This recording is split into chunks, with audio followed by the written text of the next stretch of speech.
13 costly mistakes as a buyer that you should not do before you buy a house. I'm Keith. And Yamil. We're the Winn Team. Here you go. Too many buyers are surprised when they buy a house at all the extra expenses. We want to make sure that if you're a buyer, you know up front what you're getting into so you budget properly. If you're borrowing money to buy the house, getting a loan, the bank or the person making the loan is going to want to make sure that you're not overpaying for the house. To do that, they require an appraisal. An appraisal is an estimation of value provided by a licensed expert licensed by the state of Florida. Realtors, we give you market opinions, but the banks want appraisal from a licensed appraiser. Those will cost anywhere from $300, $400, $600, $700 depending on the size of the home you're buying. Property taxes. The property taxes is another expense that you're going to incur during the period of buying a house. So as a buyer, you might be wondering, why do I have to pay taxes on this? So if you're buying and there's 6 months left in the year and the taxes are $6,000, well, you're going to owe $3,000 that you might not have thought of to the seller, reimburse them for the taxes they paid. What are the legal fees that you're going to incur while you're buying a house? States other than Florida sometimes require the transaction to go through a lawyer. And if you're buying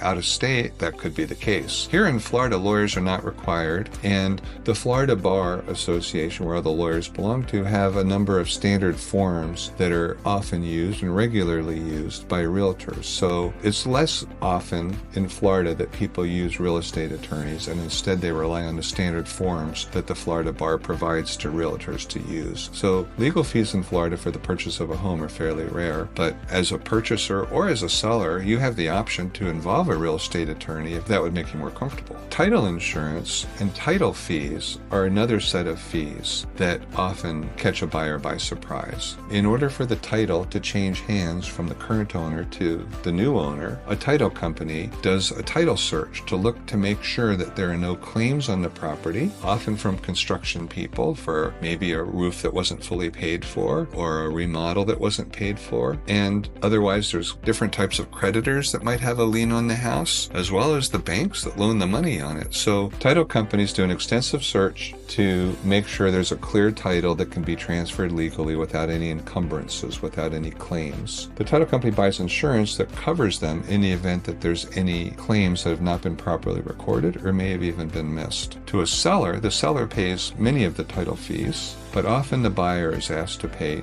some of the transaction fees as well as the state and local taxes on the transfer of the home. We've got 10 more of these great tips and mistakes that we'd love to share with you. Just go to our website at the link below. Just give us a call, 727-353-6636 for more details and your closing cost. Bye.